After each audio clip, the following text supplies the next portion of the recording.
Gold, trusted gold buyers. మీరు తాకట్టు పెట్టిన బంగారాన్ని విడిపించి ఈ రోజు ఉన్న మార్కెట్ ధరకు కొనబడను. మేడం, మనుషులను నమ్మేదానికంటే దేవుడిని నమ్మితే మేలనుకునే ఒక సిచ్యువేషన్కి వచ్చేసాను.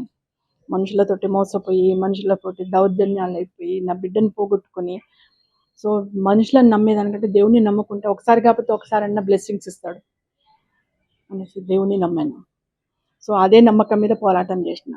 ఈరోజు కొద్దిగా సక్సెస్ అయినా.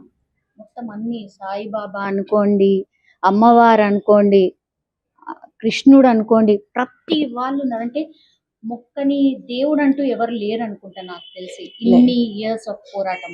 లేదు, అందరు దేవుళ్ళని మొక్కుతాము.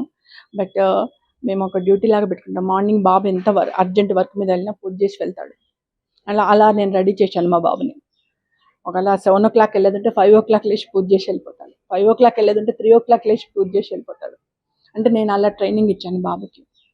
బాబు నేను ఎలా చెప్తే అలా వింటాడు, సిస్టమేటిక్. ఈవినింగ్ నాకు ఈ ట్రస్ట్ కొద్దిగా నా వర్క్స్ నాకు ఉంటాయి, బయటకు వెళ్తాను కాబట్టి ఈవినింగ్ పూజ నేను పెట్టుకుంటాను. 8 o'clock వచ్చిన పూజ చేయింది తినను, పూజ చేసుకొని తింటాను. 9 o'clock వచ్చిన దేవుడికి దండం పెట్టుకొని తింటాను.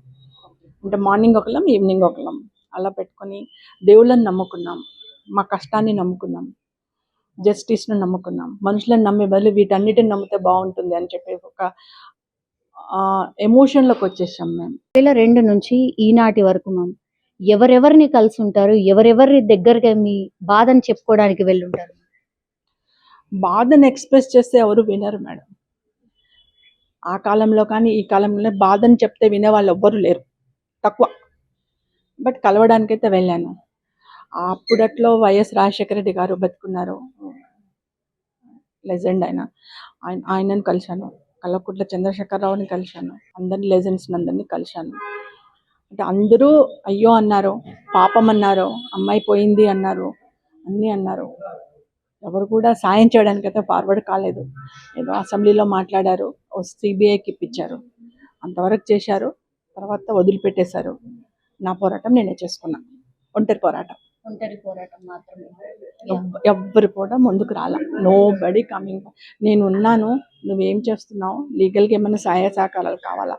ఒకరిద్దరు అడ్వకేట్లు సహాయం చేశారు తప్పితే మిగతా ఎవ్వరు కూడా సహాయం చేయలేదు నాకు. నేనే ఒంటరిగా కొట్లాడాను, నేనే ఒంటరిగా పోరాటం చేసుకున్నాను.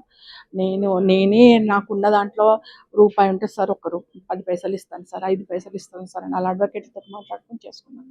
ఎవిడెన్స్లు మ్యామ్, ఎవిడెన్స్ కలెక్ట్ చేయడానికి ఎంత ఇబ్బంది పడ్డారు మీరు? అంటే తుడిచిపెట్టే ప్రయత్నం జరిగింది కదా? ఎవిడెన్స్ అంటే ఉంది అండి, చాలా కష్టం ఉంటుంది. ఎందుకంటే ఇది కొద్దిగా పెద్దవాళ్ళు ఇన్వాల్వ్ అయిన కేసు కాబట్టి కష్టం ఉంది. బెదిరించారు, భయపెట్టారు, ఆపడానికి ప్రయత్నం చేశారు ఎవిడెన్స్ కలెక్ట్ చేయకుండా. అప్పట్లో సిబిఐ ఎంటర్ కాకముందుకు బాగా భయపెట్టారు. బట్ నేను ఒకటే ఉద్దేశం, నా కూతురు చనిపోయింది, అది నా కూతురు, నేను కష్టపడాలనే ఉద్దేశంతో తిరిగాను. నాకు దొరికిన ఎవిడెన్స్ని సబ్మిట్ చేశాను.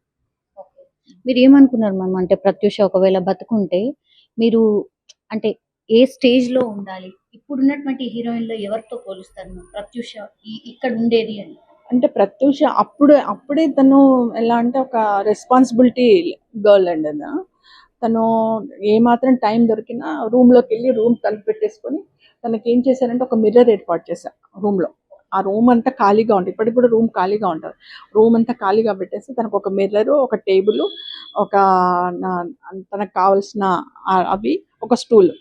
ఎక్కడ టైం లేకపోతే తను ఒక ఆడియో టేప్ రికార్డర్ కొన్నాను. ఆ టేప్ రికార్డర్ తీసుకెళ్ళి లోపల పెట్టుకొని తలుపు పెట్టేసుకునేది.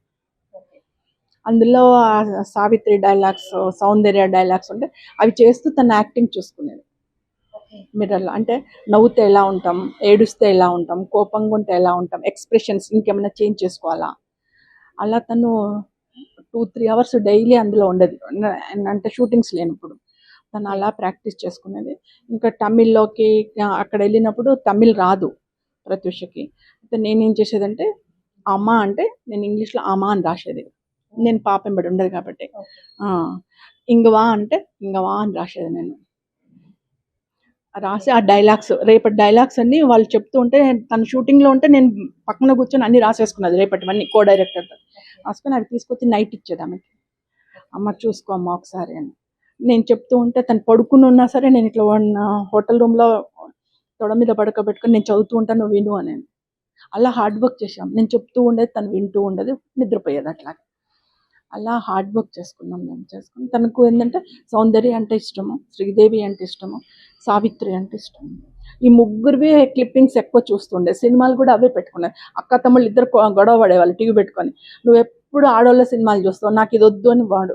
లేదు లేదు నేను ఇవే చూస్తాను తను. ఇద్దరు గొడవ పెట్టుకొని కొట్లాడుకునే వాళ్ళు, జుట్లు పట్టుకొని కొట్లాడుకున్నా. అప్పుడు నేను వచ్చి మాత్రం మన ఇద్దరు పంచాయతీ క్లియర్ చేసేది. అంటే తనకు అంత ఇంట్రెస్ట్. సో ఆ మూడిట్లలో ఎవరో ఒకరం కావాలి అన్నట్టుగా ఉండేది. తనకు ఊహ చేసిన ఆమె సినిమా చాలా ఇష్టంగా ఉండేది.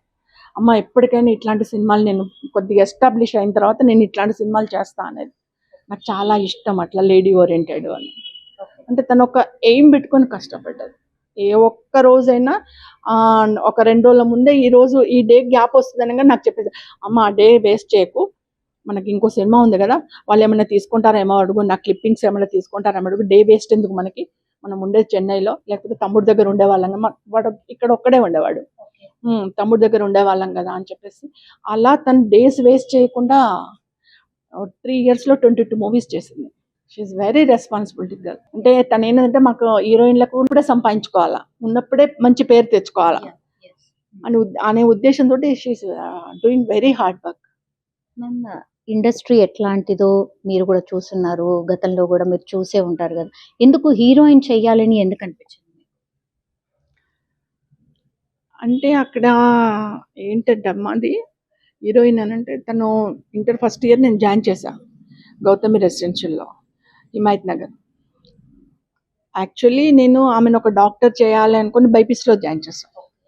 చాలా కష్టపడే, ఆమె గవర్నమెంట్ ఎంప్లాయీ అయినా కూడా, టీచర్ ఉద్యోగం అయినా కూడా పాపని మంచిగా చదివించాలి అని చెప్పేసి నేను బైపీసీలో జాయిన్ చేస్తాను. అయితే అక్కడ వాళ్ళు ఈ టీవీలలో అక్కడిక్కడ ఏమొస్తుంది, ఈ జగదేక వీరుడు అతిలోక సుందరి రాఘవేంద్రరావు గారి క్లిప్పింగ్స్ అవి యాడ్స్ వస్తున్నాయి. యాడ్స్ వస్తుంటే అక్కడ ఉన్న గర్ల్స్, అది గర్ల్స్ హాస్టల్. సో గర్ల్స్ అందరు కలిసి వాళ్ళ రూమ్మేట్స్ గర్ల్స్ అందరు కలిసి ఏం చేసిందంటే ఆ ఫొటోస్ పంపించారు అక్కడికి రాగా. నాకు చెప్పలేదు, హాస్టల్లో ఉండి పంపించాను. మా పాప దగ్గర కూడా పెద్ద ఎఫెక్టివ్ ఫోటోలు ఏం లేకుండే. తనకు 11th 12th ఇయర్ అప్పుడు శారీ ఫంక్షన్ చేసినాం. ఆ శారీ ఫంక్షన్, శారీ కట్టుకున్న ఫోటోలు అవి ఇవి అన్నీ కలిపి అక్కడ వాళ్ళు అప్పటికప్పుడు ఫోటోలు తీసుకొని కొన్ని అన్ని కలిపి పంపించారు. 15-20 మంది కలిసి పంపించారట. అందులో ప్రత్యూష్ ఒక్కతే సెలెక్ట్ అయింది. అక్కడికి కూడా నాకు ఇంటికి కాల్ వచ్చింది. అంటే పెట్టడం మాత్రం మా ఇంటి నెంబరే పెట్టింది, కానీ నాకు తెలియకుండా ఫోటోలు పంపించింది. హాస్టల్ ఫ్రెండ్స్ అందరితో పంపిస్తే ఇంటికి కాల్ వచ్చింది, ఇట్లా ప్రత్యూష ఉందండి అంటే, సార్ ప్రత్యూష మీరెవరు సార్ అంటే, ఇట్లా జెమినీ ఆఫీస్ నుంచి కాల్ చేస్తున్నాము, ప్రత్యూష ఇట్లా సెలెక్ట్ అయింది, ఆడిషన్స్కి రావాలి, ఆడిషన్స్ ఉన్నాయి అని అన్నారు. అంటే సరే అని చెప్పేసి అప్పుడు నేను తెలుసుకుంటానండి, నాకు తెలియదు, ప్రత్యూష హాస్టల్లో ఉంటుంది, అయినా మాకు సినిమాలు అంటే ఇష్టం లేదండి, పెద్దగా నేను ఇంట్రెస్ట్ చూపించలే అంటే